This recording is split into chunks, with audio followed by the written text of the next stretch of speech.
Навистина звучи инспиративно и особено ми е чест што сум модератор на оваа дискусија во која со мене имам 4 навистина успешни жени кои се надевам дека денеска преку споделување на нивното лично искуство како стигнале до она што тие се денеска ќе мотивираат многумина да тргнат по нивните стапки, но исто така ќе се надевам ќе успееме и да продискутираме околу тоа кои пречки ги имаме во општеството и како да ги надминеме за да имаме што поголем број на успешни жени. Би сакала да ве повикам покрај што ќе следите, доколку сакате и да се вклучите со прашање до нашите гостинки, со дискусија, ќе ми биде навистина драго да го направиме овој панел што поинтерактивен. Веднаш ќе почнеме со представување. Тука заедно со мене Анета Пешева, основачка на групацијата Ултраунет, председателка на управниот одбор на МАСИТ и почесен конзул на Канада. Ти благодарам што си овде, Анета. Елена Димовска, раководителка на одделот за корпоративни комуникации во А1 Македонија, која е спонзор на овој панел на денешниот настан. Ивана Николич, извршна менаџерка за развој на бизнис во Ivy Connect. И Катерина Кајсторовска, единствена жена капетан, пилот и инструктор на тип Boeing 737 во Македонија. Навистина заслужуваат аплауз, ви благодарам што го направивте тоа. За почеток би сакала збор два за себе. Покрај овие титули кои ви ги дадов, кои сте вие и како дојдовте до тоа да бидете жени лидерки? Благодарам. Благодарам, Славица, благодарам на сите што сте овде. Навистина денеска ми го разубавевте денот, толку многу и познати луѓе и толку многу млади луѓе овдека и навистина ретко вака сум видела толку убави луѓе и убави девојки на едно место. Јас сакам да ви кажам дека јас која сум, не знам, за себе некако многу тешко човек може да се зборува, али во секој случај мислам дека мојата кариера уште кога бев многу млада ја започнав со тоа што навистина имав голема самодоверба во мене. И никогаш не сакав да одам по некои стереотипи, него некако како ме водеше идејата дека е успехот на некое друго место, а не на тоа кое што во тоа време беше Југославија, па социјализам, тогаш не познаваше тој систем приватен бизнис, значи беше многу комплицирано и тешко дури на семејството да објасните дека вие ќе завршите инженерство, ќе станете IT инженер и дека нема да работите во државна компанија или нема да работите во тогаш во тоа време, значи се беше општествена. Така беше. Јас некако решив да не го правам тоа. Како студент работев преку студентска задруга во многу институции, она што студенти работат, нели, од чистачка до на лента сум работела во ОХИС, прашак, и заклучив дека некако не ми се допаѓа тоа да фактички работам во општествена организација. И така почна се.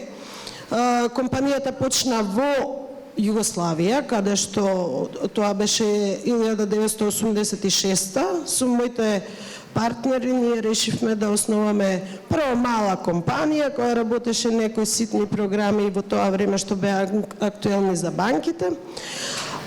И јас решив во 1990 година, кога тогаш беше премиер Анте Маркович, беше он многу еден напреден премиер, дозволи приватни предпријатија да се отворат со сите услови за да може да работите полесно. И јас ја регистрирав таа нашето предпријатие скоро јануари во истиот месец, 1990 година, така да предпријатието ние ве се рачунете, тоа ви се 32 години. Јас сум многу горда на тоа, бидејќи мислам дека компаниите кои што издржуваат подолго на пазарот, не е важно дали тие вртат некои големи пари или заработуваат, али многу е важно да е една фирма стабилна и долгорочно да постои. Јас како жена Во времето кога студирав, ние бевме 5-6 девојки кои што бевме на електротехничкиот факултет, тогаш тоа беше башка професија, да се разбереме. Али јас, бидејќи бев математичка паралелка во Корчаген и така, дојде се запишав на електро, тогаш бевме ние можеби првата генерација која што се отвори информатички смер. До тогаш немаше, мислам, бидејќи тоа беше многу рано и за светот.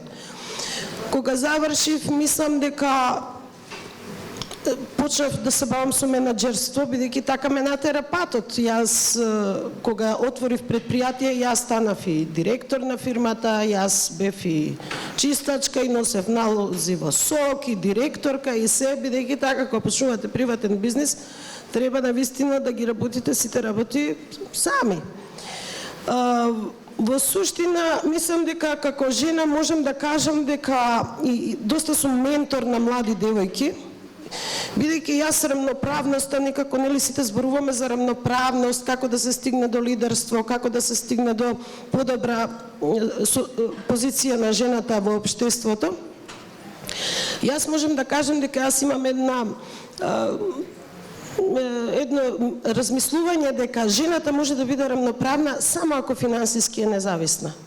Значи, на друго место ние не можеме да ја бараме рамноправноста. Значи, ако жената има своји пари, свој приход и да знае, да има своја професија, значи само во тој случај може да биде рамноправна. Сите други начини се малку по-комплицирани и по-тешки.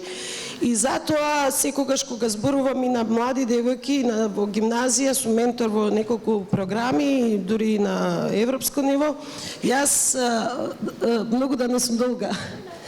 Јас навистина девојките им кажувам, ако запливаат во IT водите, нема да имаат никогаш проблем за да обезбедат сериозни финансии. Ево дека има и девојки кои што исто се бават во ICT секторот се, така да јас можам дотре со Бајле да зборувам, сега кажете која да запрем.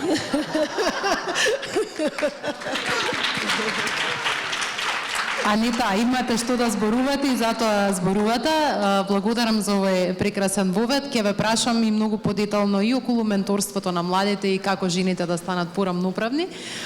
Елена, да слушнеме за тебе. Раководителка сте во А1 Македонија на еден многу важен сектор, корпоративни комуникации. Како, Елена, до таа позиција, дали е трнлив патот да се дојде до едно такво место? Прво здраво на сите и фала на овие прекрасни гостинки што се дел од овој панел и ќе споделат дел од својата приказна за ете барем малку да поттикнеме нашето окружување да возможи атмосфера за жените да ги градат своите кариери. Во однос на заченото прашање како беше мојот пат, она by the book. Значи јас се држав заедно, не одев лево или десно да ми изгледат атрактивни некои други професии од кои што јас сум ја зацртала и почнав буквално од практикант, асистент, помал менаџер, да речеме, во агенција, се до раководна позиција во А1, каде што сум веќе 5 години. Во однос на тоа размислав вчера, значи на панелот, како сум јас на раководна позиција и зошто сум прифатила нели да бидам на раководна позиција во една таква голема компанија во Македонија. Мислам дека влијаат 3 фактори кои што можев да си ги предпоставам, да ги замислам гледајќи го мојот пат. Едното е растена сум во средина во која што мајка ми е менаџер на успешен бизнис, собственичка на бизнис. Значи во моето секојдневие предприемачкиот дух од страна на жена сум го гледала постојано. Значи сум видела дека може жена да биде на раководна позиција и да го носи целиот тој товар кој што го носи нели во домакинството, во кариерата и слично, така што не ми било нешто страно. Второ би стакнала, понатаму мојот живот ме навел да имам партнер кој што дефинитивно ми создава услови да можам јас да бидам жена на раководна позиција, што за жал мислам дека во нашата земја многу ретко се случува, така што тоа е моја среќа што животот ми овозможил такви услови. Дури имам сопруг кој што ме охрабрува многу повеќе од што јас секогаш самата во себе се сомневам. И третото е дефинитивно компанијата во која што сум. Значи јас не само што сум жена на менаџерска позиција, туку сум и млада, би рекла, сега не знам што разбираме под млада, ама за менаџерски позиции во Македонија, да. Така што условите кои што ги имам на работа и обкружувањето, поготоа имаме доста и жени, меѓутоа и мажи менаџери, никогаш не сум почувствувала било каква загрозеност од било каков тип, што сум и млада и жена на раководна позиција. Така што дефинитивно повеќе услови влијат, да, дефинитивно мојата желба и амбиција да нешто постанам, меѓутоа и обкружувањето во кое што ја градиме својата кариера. И многу добро ги дефиниравте тие сите фактори кои што влијаат и кои, драго ми е што за вас биле охрабрувачки, за многумина може да бидат и фактори на ограничување. Ивана, имате долга биографија, иако сега ќе се водиме по истите критериуми, значи иако сте млада, иако сме сите на овој панел млади во оваа сала, ќе може ли да ни кажете вашиот пат каков биша до тоа да бидете на менаџерска позиција во компанија која што работи во 3 држави или на 2 континенти? Благодарам. Најпрво, навистина ми е чест и благодарам за поканата да сум во друштво на овакви и така успешни жени и пример на едни жени во Македонија кои што и дефинитивно во својот домен се role models. Овака, би рекла дека покрај менаџерската позиција која што имам во IW Connect, доста и останати позиции кои што се важни, верувам да се напоменат. Член сум, официјален член на Forbes Business Development Советот. Понатаму глобален амбасадор, исто така и ментор на Women in Tech и на сите оние здруженија како Financial Times Women at the Top, Мака Алијансата и слично, кои што охрабруваат и поттикнуваат млади девојки и жени да влезат во светот на технологијата, односно да немаат страф да го направат тој чекор, затоа што и така има можност и за нив, како и за машката популација во овој домен. Би рекла, Славица, со многу работа, труд, упорност, дедицираност и посветеност нормално и жртвување. Дали ќе биде тоа на приватното време, но познавајќи се себе си, од секогаш сум била многу амбициозна личност. Дури тоа како мала знаеле да ми го замерат во околината, дали во семејството или баш од најблиските. Добро, до каде ти со оваа амбиција? До каде мислиш да одиш? И често нели велиме sky is the limit. Не, нивото не е граница, значи нема граници за успех, доколку тоа го чувствуваме сами во себе. Така што јас завршив на економски факултет, веднаш се вработив после тоа, имав можност, веднаш се запишав на постдипломски студии на електрофакултет, каде што работев истовремено и одев, односно ги завршив тие мастер студии. Така што мојот бекграунд и понатаму постојано аплицирам, сакам да се доусовршувам, нема година или квартал да помине без да имам некој нов сертификат или да посетам некоја нова лидерска обука и слично. И многу ми се допаѓа нашата македонска поговорка која вели човекот учи додека е жив, и навистина е така, треба само да се верува во себе и никој не е совршен. Значи секогаш може повеќе, а поготово во светот на технологијата и така секој ден има нови и нови работи за кои што не можеме да кажеме дека знаеме се.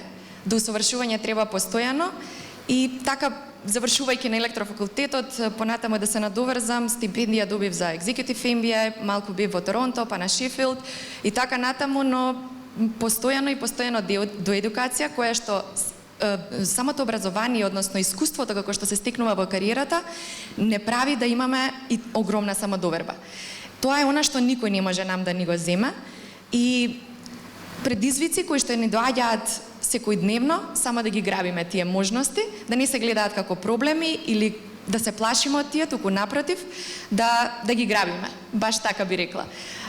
Горда сум и драго ми е што нормално сум имала морална поддршка од луѓето околу мене, но исто како Илена што каже, јас сум почнала од нула позиција, од референт, па млад соработник и така натаму, за да стигнам, еве веќе 10 години сум на раководни позиции и не би застанала тука. Значи секогаш може повеќе и да се научи и да се стекне искуство во работната средина. Нема откажување, многу учење, многу работа. Ти благодарам многу. Катерина, не носите само моќна униформа, носите и моќна титула прва жена пилот во Македонија. Дали е едноставно? Зошто единствена жена? Зошто прва жена? Дали можеме сите ние да станеме тоа што сте вие? Вака од страна ни изгледа дека тоа мора да е многу тежок пат. Прво, добар ден на сите. Чест ми е што денеска сум гостин на овој панел. Дали е тешко? Од оваа позиција, мислам дека многу работи ги заборев, колку беа тешки. Поминав многу трнлив пат, многу пионерски пат. Зошто прва? Бидејќи од свој некои 3,5 години имав желба да летам. А првиот лет, за среќа, ми е неуспешен, затоа што сакав да летам со чадорот, балкон во куќата во изградба во која што растев. И имав среќа што во принцип сум многу темпераментен човек и кога нешто ќе се смирам, тоа значи дека нешто планирам да направам. Мојата покојна баба ми го спречи летот, првиот неуспешен, за среќа моја. Меѓутоа, тука не застана. Јас немам блиска идентификација во семејството пилот. Меѓутоа, имав цел и имав мисија. Имав среќа што имам таков татко кој што е многу прогресивен и во мислите и кој ме поддржа и ме поддржуваше во текот на целиот мој пат. И покрај тоа што многу му се замеруваше, зошто? Женско е. Подобро ќе беше сите тие финансии, бидејќи ова професија и ова училиште да се заврши пилотска академија на тогашен ЈАД, која што ги даде најдобрите пилоти на светот и многу сум горда што сум дел од нив, е многу скапо и треба да извадите од домашниот буџет за отприлика еден среден комфорен стан. Му се замеруваше, меѓутоа среќна сум што имаше верба во мене. Кога отидов на академија со 15,5 години, бидејќи не можев да отидам на средно училиште, за мојата генерација рекоа нема жени пилоти во војното училиште, се соочив со многу големи фрустрации, со многу големи пречки, но тоа не ме забра. Со 15,5 години ми рече: Кате, имаш цел. Ќе биде тешко, но секогаш имај на ум дека квалитетот кога тогаш излегува на површина. Можам да кажам дека упорноста што ја имам во себе, да, сум амбициозна, но сум и многу упорна. Бидејќи на мојот пат се соочив и со војна, која што почнам во тогашна Југославија, поморав да прекинам. Кога се вратив на академија, 99-та почна бомбардирањето. Се градев на многу позиции од опашката на авионот, иако почнав во кокпит. Едно време работев и како стюардеса, а работев и како крупиер во казино, за да можам да се овозможам да си ги платам дел од часовите на летање. Ивана кажа многу откажување. Да, ако имате цел, нема да ви биде тешко да се откажете од некои работи и нема тоа да го гледате како жртва на тој начин. Ќе го гледате како една патека на која што мора да се искачите. Како што вели владика Николај: биди среќен додека се качуваш. Така и во оваа пилотска професија. Се качуваш, не е лесно. Во мојата професија се соочив со многу сурови коментари. Нема да ве замарам со тоа, меѓутоа верувајте, кога на овој наш Балкан влегувате во еден машки свет и сте пионер, секако е тешко. Затоа сум единствена.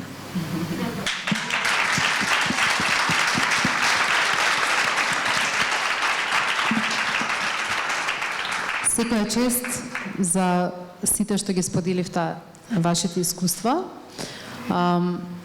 Сите споменавте некои работи кои што ви се заеднички.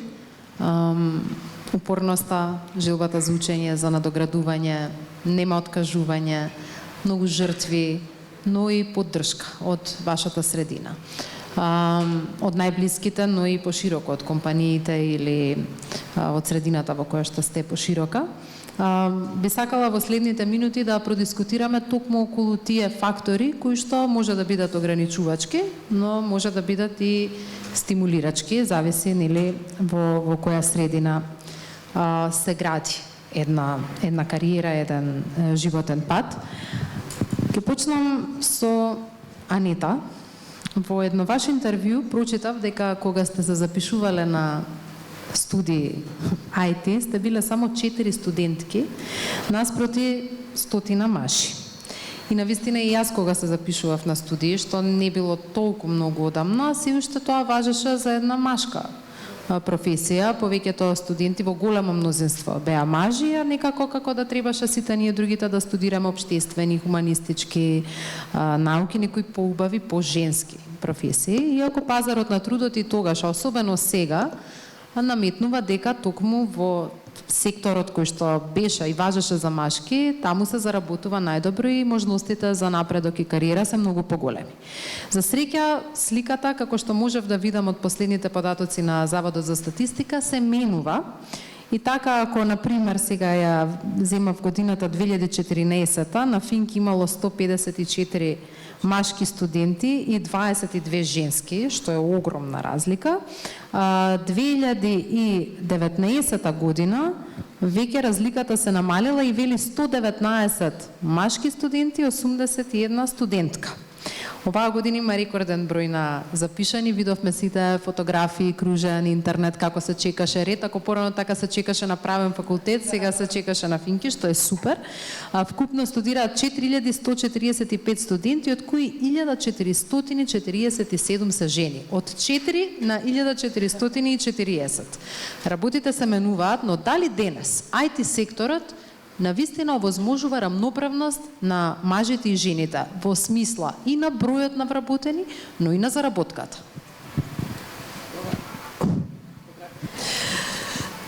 Значи, ако некаде постои овие бројки што ги кажете, ја дори имам и понови бројки, и морам да ви кажам една статистика.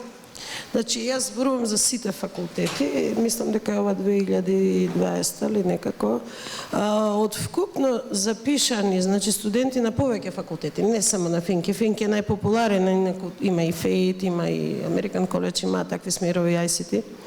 Значи, од 1453 студенти вкупно, женски се запишале 479, 974 се машки, значи 50% повеќе машки се запишале. Знаете, на крај обично од IT универзитетите околу 10 до 15% го завршуваат факултетот. Не заради тоа што е тежок, него заради тоа што после втората година наоѓаат работа. Бидејќи ни фалат по околу 500 инженери, 500 луѓе кои што разбираат IT во нашите приватни компании. И тоа е многу интересен феномен, бидејќи у приватните компании воопшто не е важно дали сте завршиле, важно е дали ја знаете работата да ја работите. Така да и да завршите ви неформално образование од типот на овие, нели имаме ние во Масит многу добри неформални училишта како што е СЕМОС и Возбренстер, значи и тие се значи многу валидни за вработување. Али интересен е феноменот дека од 50% повеќе запишани машки, факултетот скоро исто завршуваат машки и женски. Девојчиња завршуваат 230, а машки 300. Значи, Попаметни сме или поупорни, што е? Јас ќе ви кажам, значи, бидејќи јас сум и работодавец еве 30 години, значи, младите девојки се многу повредни, повеќе учат, доаѓаат со поголеми квалификации. Верувајте, кога ќе ви дојде на интервју за едно место, машко и женско, бидејќи јас не гледам дали е машко или женско, во приватните компании тоа не е важно, дали секогаш го запослувате тој кој што нели ви одговара. Девојката со сите титули и со сите своји квалитети се гледа дека е добра, вредна. Она почнува со тоа, леле, не знам дали предизвиков, сега ќе можам да го ве молам, знаете, јас ќе пробам, ќе сакам. А машкото, знаете како? Удара на маса и кава, јас сум роден за ова. Значи, тука уствари има еден проблем кај нас жените. Не ни е нас само машките, не ни се криви. Значи, само довербата на жените треба да се подобри. И јас мислам дека еве вака со вакви примери не каде што ние сме оделе по еден пат. Јас сега сакам да ви кажам и за тоа дали нешто сум се откажала во животот. Знаете како? Ја кај мене, ја имам 3 деца. Првото ми е компанијата, второто ќерката, третото машкото. Никогаш не сум ги делела јас нив. Значи секогаш некако тоа ми било мојата фамилија и тука не сум мислела дека сега ако се бавам со бизнис па никој не осетил, не се почувствувал дека е запоставен. Самодовербата е многу важна работа. И многу е важно тоа што една млада девојка треба да оди по својот пат и да го работи тоа што го сака. Секогаш не тргнувате од парите. Многу е погрешна мислата дека сега ќе почнем овој бизнес зашто ќе заработам многу пари. Не. Се почнува да го работите тоа што го сакате, а парите сами ќе си дојдат подоцна. Вие треба клиентот да го задоволите и да мислите дека тоа што сте го направиле е најдоброто во свет за своја сатисфакција. А потоа се само тоа си доаѓа. Во секој случај јас ги охрабрувам, значи, жените да седнат на главната маса. Видете, во приватниот бизнис и во IT секторот не постои таков проблем. Еве сите се сложивме преска кога пиевме кафе тамо. Во IT сектор нити жените се помалку платени, нити имаат некаква дискриминација, али тоа е сосема еден нов, како да кажам, правец, кој што иде и во лош правец, бидејќи новите науки како artificial intelligence, machine learning, deep learning, тие што се нови науки, тоа не е многу слично ова сега што ние го работиме. Таму жените помалку се застапени. На светско ниво се застапени генерално во IT компаниите во Македонија? Значи, сега ќе ви кажам, во овие новите науки катастрофа е. Значи, на ниво на свет ви кажувам, од 5 до 10% одат во новите науки, кои што ќе дојдат, бидејќи во секоја професија без artificial intelligence нема да може да се работи. Па вие биле и правник, и економиста, ако немате такво познавање.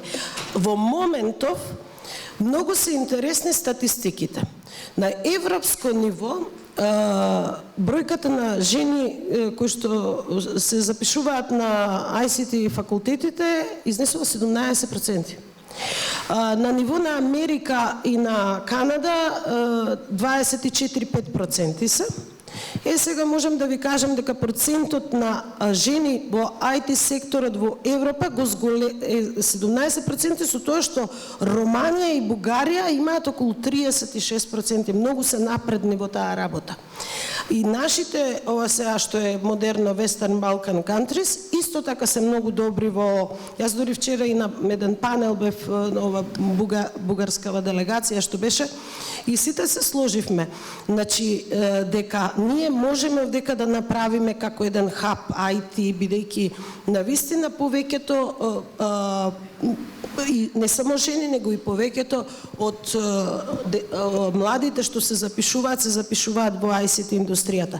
Знаете дека во Холандија, ние мислиме Холандија нели многу напредна. Знаете колку жени, девојчиња таму се запишуваат 9%.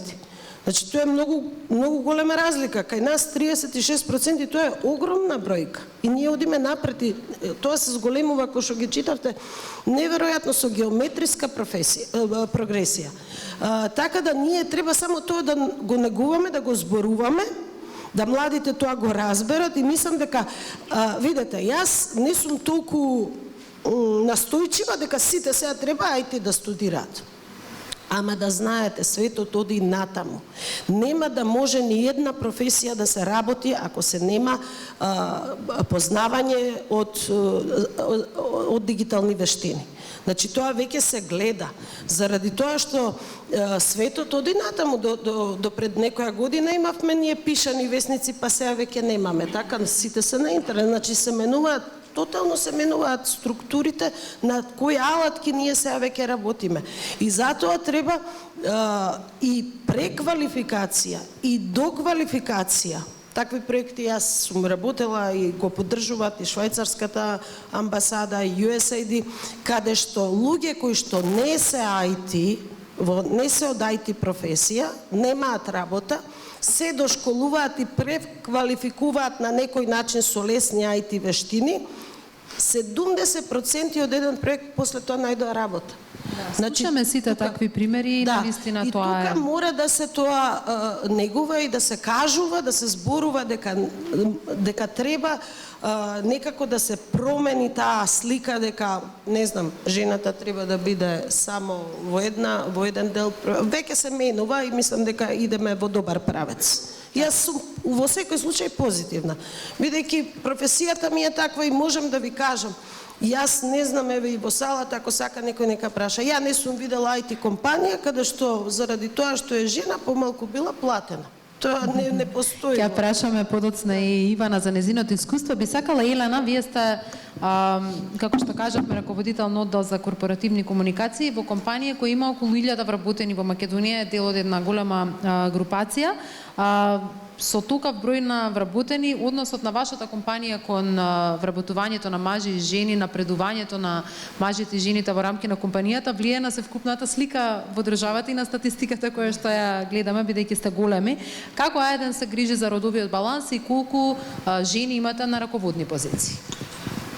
Значи, во изминатите 2-3 години од прилика, во нашата компанијска стратегија, која што нели се прави на ниво на групација, па потоа и на ниво на земји, кој што се дел од групација, се поставија цели за одржливо работење. Значи, ESG во Македонија за подобар свет, тоа ни е мотото. И истото тоа покрива и се грижи за одредени сегменти од нели општеството, би рекла, во смисла на намалување на CO2 емисија, рециклирање на електронски отпад уреди кои што ние ги имаме нели од страна корисниците, понатаму дигитално описменување на нашето население и тука доаѓа и делот за родовата еднаквост или равноправност за жените и мажите, меѓутоа не би рекла само за жените и мажите, туку било каква еднаквост во однос на вработените. Сега тоа е дел од нашата стратегија и знаете кога нешто е во стратегијата, во смисла тоа е ДНК на компанијата, веќе влегува во сите процеси во самата компанија. И сега добро е што кога дојде таа стратегија од страна на групацијата дека секоја земја треба да имплементира, Македонија имаше многу добри бројки. Во смисла кога ќе се споредеа бројот на процент на жени во А1 Македонија и можеби во Австрија, Македонија имаше многу добри бројки и не само во бројот на жените, туку и во бројот на оно што го зборевме разлика во платите. Значи гепот во Македонија скоро и да не постои помеѓу мажи и жени на одредени позиции, за разлика од некои земји во Европска унија кој што се дел од наша групација, што од една страна тоа нас ни даде многу позитивна слика и во групацијата и за самите нас, дека како компанија сме на добар пат и сега таа стратегија само дополнително ни дава кураж да се осигураме дека ќе го задржиме тој пат кој што веќе претходно го имаме почнато. Во однос на тие бројки, моментално од тие скоро 1000 вработени кои што ги имаме, 53% се жени, така што ние сме изгледа сепак женска компанија. Понатаму 40% од раководните позиции се од страна на жени, а 30% се жени во топ менаџерски позиции.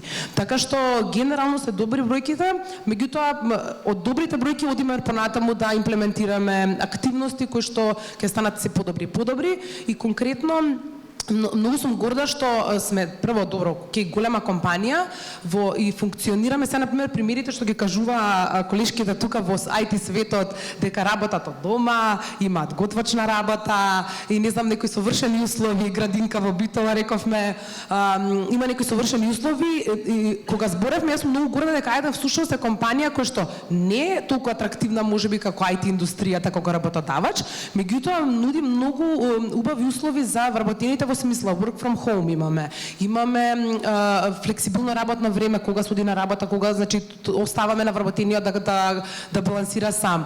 Летечки даделки во смисла кога зимски летен распуст, услови за децата да бидат згрижени додека се родителите на работа.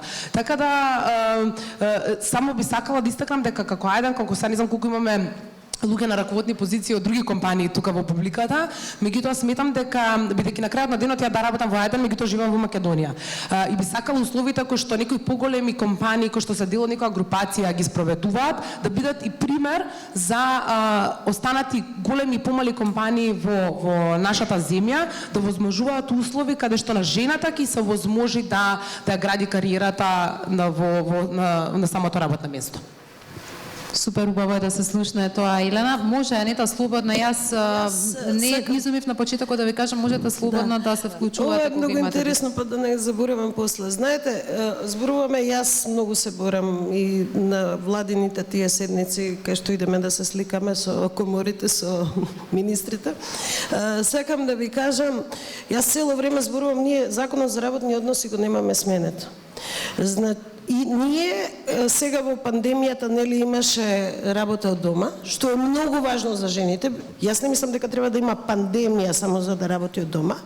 Но знаете, ако ви дојде инспекција, ќе ве казни бидејќи тоа во законот за работни односи го нема. И мене пена ми фати устава да им објаснам дека мора да постои закон за таа работа, бидејќи па што работите, не е така, кога ќе ви влезе инспекторот, тој како ќе му објасните. Затоа мислам дека такви работи суштински кои што се за подобрување на жената, за да може она и да работи, да може и да од дома, и кога е на породилно, и кога е значи и понатаму, ако има не само жените и мажите, ако се тоа способни на далечина, сите IT компании така работат во светот, од Македонија работат за Америка. Така да мислам дека и некои законски решенија мора да се сменат, што се многу лесни да се променат ако има некој добра волја во владата. Така е, многу се важни и мислам дека со оглед на генералниот недостаток на квалификувана работна сила, дека се повеќе компаниите ќе мора да понудат услови да придобијат квалитетната работна сила, независно дали се работи за мажи или жени, и дека наметнувањето на услови по секоја цена дека се помалку и помалку ќе биде присутно помеѓу работодавачите генерално. Сакам само да се надоврзам исто во однос на другите нели компании дека треба тоа да го прават, конкретно ESG, одржливото работење, Environmental, Social and Corporate Governance, кој што нели доаѓа од големата слика во светот. Денеска големите компании применуваат. Така се грижат за околината, водат статистики, внимаваат многу на тоа. Меѓутоа ќе дојде време кога веќе во Европа е така, ќе дојде време кога ќе мора и малите компании да го направат тоа. Во која смисла? Значи, Ајден Македонија кога ќе сака да одбере некој вендор, нека е за изнемување на хотелска просторија, ќе прашаме првин дали таа компанија одржливо работи. Дали таа компанија се грижи за процентот на жени, за обкружувањето, за животната средина, така што не треба само да бидат големите компании. Ќе дојде ден каде што секоја мала компанија пред да стане добавувач и дел од некој supply chain ќе ја прашаат дали ти одржливо работиш. Така што се повеќе треба да има свесност за тоа. Треба да се обратите или може да продолжиме со дискусијата? Видов дека имате микрофон. За прашања, супер. Доколку има некој со прашање да се вклучи во дискусијата, тоа е секако добре дојдено. Ивана, овде имаме една статистика која што покажува дека жените се помалку платени од мажите. Ова е од Државен завод за статистика наш. Во буквално сите, како да кажам, во сите висини на плата, например од до над 40.000 денари, например, ова не може ни да се види колку жени воопшто заработуваат такви суми. Единствено жените се побројни во тоа колку работници заработуваат таква плата, помеѓу 5 и 8.000 денари, помеѓу 8 и 10.000 денари. Мислам, стварно се фрапантни овие бројки. Анита говореше делумно за тоа како е во IT секторот. Би сакала поконкретно, какво е вашето искуство? Значи, дали навистина мажите и жените во овој сектор имаат еднакви примања или сепак постои разлика која што можеби, ова го влечам од дискусијата која што ја слушам, можеби поради таа скромност која што ја опиша Анита, кога доаѓаат на интервјуа за работа со помалку самодоверба, иако со поголеми квалификации, можеби бараат помалку. Имате ли такво искуство и како да се бориме со тоа? Да, би говорила од личното искуство во IW Connect, инаку корпорација 20 години присутна на интернационалните пазари. Како што спомена и Анита, работиме на северноамериканскиот континент, Западна Европа, па и пошироко. И би направила една паралела како е кај нас во Македонија, како е надвор. И комплетно се согласувам дека процентот, поготово во ICT секторот, на таа процентуална застапеност, односно ratio мажи versus жени, е многу поголем кај нас овде. Во нашата компанија 46% се жени, општо на сите позиции, технички и раководни, а јас кога влегов во компанијата, тој процент беше 36. Така што навистина сум горда и секојдневно работиме на поттикнување, охрабрување и менторирање на што повеќе жени, поготово во техничката сфера, да се охрабрат и да влезат во овој дел или со веќе завршено такво образование или со доквалификација. Во рамките на нашата компанија имаме и едукативен центар кој што го возможува тоа и оние бенефиции што може би навистина звучат нереално за нашите простори, се реални. Ги уживаме ние секојдневно и драго ми е што сум дел од една таква здрава, би рекла, корпоративна средина, која што води грижа за секаков тип на недискриминација. Значи, не зборувам тука само за родова дискриминација, односно да се даде поттик на жените, туку од било кој друг аспект. Дали станува збор за национална, верска и така натаму. Во однос на раководните позиции, 50-50 е тој процент во нашата компанија, значи од прилика околу 15 на што сме на менаџерски позиции, половина сме жени. И во однос на платите, односно финансискиот аспект, исто така не сум видела дека се случува. Доколку HR департманот утврди дека за таа конкретна позиција финансиската исплата треба да е во тој домен, тогаш без разлика дали ќе се пријави, односно ќе земе таа позиција женска или машка личност, си останува исто. Во однос на скромност и самодовербата, да, може би новие простори, еве генерално зборувано за нашето општество, може би навистина недостасува малку повеќе самодоверба кај младите девојки и тоа ми е и цел да работам со нив, да ги охрабрам преку тие менторски програми, но не се случува тоа само кај нас. Еве процентот е фрапирачки, како што кажи Анита, например во Холандија, бидејќи сум на релација Амстердам-Скопје, имаме канцелари во Амстердам, во Америка, тука на Балканот, во Србија. Имаше една многу повеќе се прават активистички подвизи за разлика од овде. Можеби затоа повеќе знаеме статистика за тие простори и се работи на тоа, значи да се поттикнат. Овде малку сме некако не сме толку гласни во однос на таа дискриминација. Имаше една многу интересна кампања во Холандија од неодамна, каде што велеше дека според направена статистика, секој четврти CEO, односно извршен менаџер на компанија, генерално, не земајќи го ICT секторот во предвид, се вика Питер. Односно, тоа значи дека секој четврти е Питер и тој процент е многу помал од тоа да е жена на истата позиција. И тие активно работат, значи, со такви активистички подвизи на што повеќе поттикнувања. Од друга страна, бидејќи често ги посетувам овој тип на конференции, скоро бев на една на Forbes, каде што еден од најклучните заклучоци беше да се постави едно прашање каде ни се потребни жените. Одговорот беше секаде. Значи не во ICT индустријата, не во STEM, не во здравство и слично, туку буквално секаде. Одлични пораки, Ивана, ти благодарам.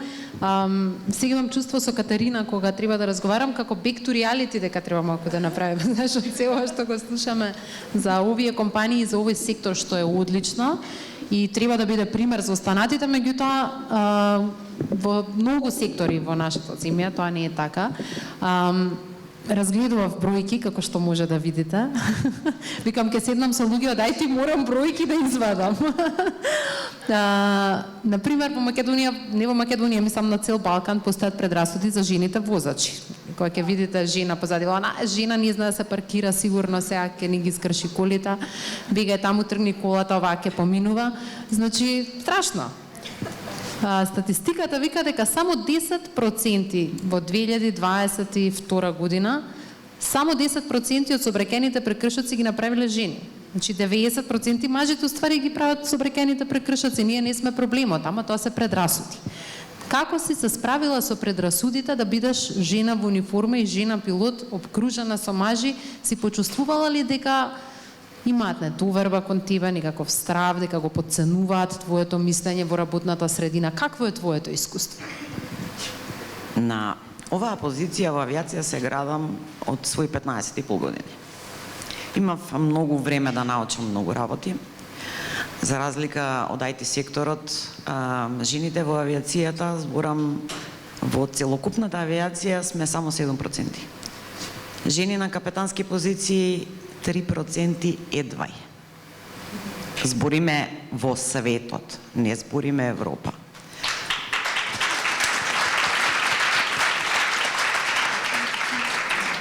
Предрасуди? Ајде да си признаеме дека сме на Балканот. Меѓутоа, ќе ви кажам нешто друго.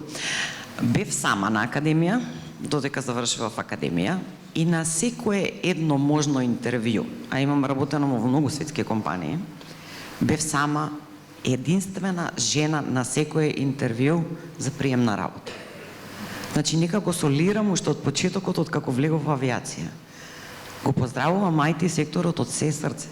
Двоцифрена бројка на раководни позиции на жени. Се надевам дека некогаш, можеби во следниот век, авиацијата ќе стигне до тој степен. Справувањето со предрасудите, ќе ви кажам една работа. Кога добив работа во наша овдека македонска компанија која не постои веќе, прво предрасудата беше моето излегување на испит за прв офицер. Директорот на компанијата рече како се и што се треба да ја пуштиме незе да полага испит за прв офицер. И шефот на пилоти и директорот на летачка оператива вика, па да, вика, спремна е она. Спремна е она од минатата година, ама сега види. И незе треба да ја дадам толку плата кој што им давам на овие други вешо летаат. А зашто? Како го мерите тоа така, што не е компетентна или што е? Прво ме држеа година и пол, не ми даваат да излезам на испит за прв офицер и покрај тоа што сите услови бев ги имав исполнето. Не ми беше право. Меѓутоа, знаете како? Ке ве стават, пробуваат да ве стават. И ретко која жена ќе збори за тоа. Сега, во последно време, имате право да кажете ако е мобинг. Јас немав право да кажам како сама ништо. А предрасудите ме сретнуваа на секој еден чекор на кој што можеа да ме сретнат и ме градеа. И на крајот и не ми ни беше ни толку важно. Ми беше важно дека имам своја цел, дека само со способност и со упорност можам да стигнам на ова место каде што сум, а дека биле фер, не биле. Благодарам, Катерина.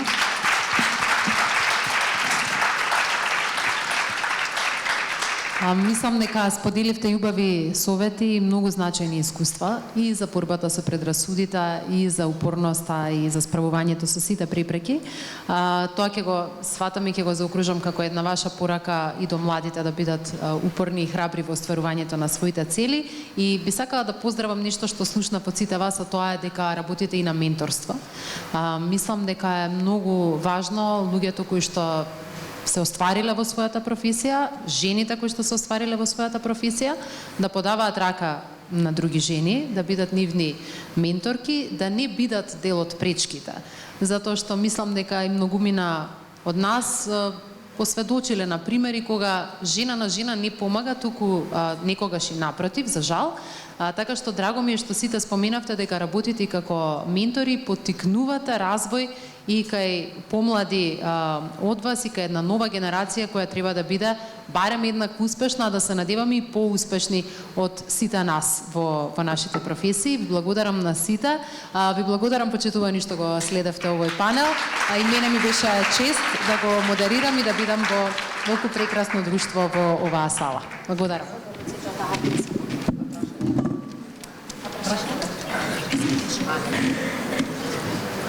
Тука ќе се извлечеме. Да, се го извлечеме до бит. Аха, зачем? Ајде. кажеш што? Значи подарок. Право, значи А1 за присутните вечерва овде, кои го следеа панелот, обезбедило една многу интересна награда. Учесници сте сите кои што сте ставиле таму. Ова е вага која што мери BMI, значи Body Composition Scale, така што мислам дека е интересен подарок. Баш за женски, да мерат килаж. Излеков ја, нема да го прочитам, така? Теодора Гудеска.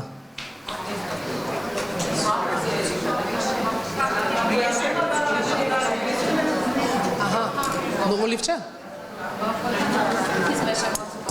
Не од позади. Костадинка Трајковска.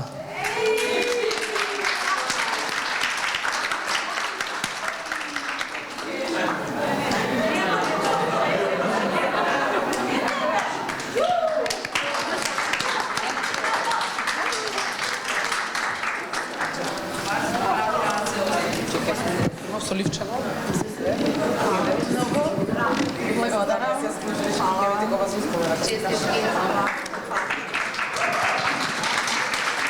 Баш во позитивна атмосфера завршува настанот. Ви благодарам уште еднаш на сите.